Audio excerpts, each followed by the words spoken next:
investing. It's February 29, 2024. This is the Bitcoin analysis. Now it's in a bullish trend, but watch that divergence coming forward. Also, we're including a new indicator which helps identify tops and bottoms, and a trading idea in terms of how to potentially trade it. In terms of the news, we've got Bitcoin's scale $60,000 as ETF demand puts record high in sight. Bitcoin prices soared 40% in 2024, fueled by inflows into new US ETFs, the upcoming halving event, reducing supply and broader investment optimism. Demand from these ETFs is outpacing long-term holder selling, attracting momentum traders and squeezing supply further. This rapid rise has caused concern of a bubble or a correction, but the short-term outlook remains bullish. The weekly Bitcoin price, as you can see here, quite a nice little rise since the start of 2023, and we're still in a bullish momentum according to the ADX 25. The CCI 150, which is our divergence indicator, is also rising quite sharply on the weekly. And if I went back here to historical levels in terms of divergence, you can see there's a bearish divergence on the CCI versus the price, and it fell off quite substantially. Now there's been no further divergence on the weekly. On the daily, however, again it's still bullish, making these new highs.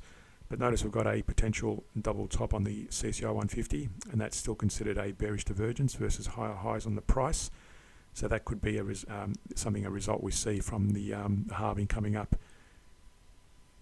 In the 1 hour chart, similarly, we've got a a bearish divergence versus bullish movement on the price, and the ADX is also bullish. Now, for this to work, we need to see let's draw a Fibonacci range between that low and that high, and if we project a target area at the minimum, it may have already triggered that, but it's usually around the 23-38% level to retrace back down to the downside. It's already done it there. We may see further declines, and the key area to watch for a weaker Bitcoin price is if it breaks below the 61% level. So I'll keep an eye on that in the coming days and weeks. In terms of the trading idea, one of the rules is we go long when the Heiken Ashi on the price chart turns green or bullish, and we go short when the Heiken Ashi turns red or bearish. Now, in terms of as well as the Heiken Ashi rule, what I've got here is the daily.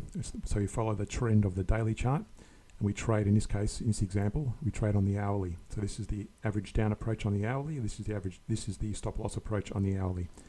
So you can see here what I've done. I've put in a date parameter, which shows when the CCI 150 breaks above this moving average range. So you can see there when it breaks above there, you go long, and this is the average down approach, and it's generated 1,600, and it's still running at the moment. And it's generated 1,600 trading Bitcoin since that date when it breaks above the moving averages. The same period using that's the average down approach. The stop loss method for the same period has generated just shy of, it's about $250 actually. It's currently running about $250. And that uses the stop loss approach. And again, I'll put the rules of the trading strategy at the end of the video. In terms of going short, I've also put in another parameter there, which demonstrates when the CCI breaks below that moving average range. So you can see there at the top, this is the short program running, or the short strategy running, and we stop running the short strategy once it breaks into that moving average range. So you would have stopped it same period where you would have started the long period. So at that point, you can see there the average down would have generated 942, and the same period over here on the stop loss strategy generated 208. So again, two different strategies, both using Heiken Ashi and the rule breakout when it breaks above and below these moving averages. Do not take trades when the CCI 150 is in that band of moving averages. So stay tuned to the very end of the video. This is the first slide. I've got two slides. The first slide is the average down rules.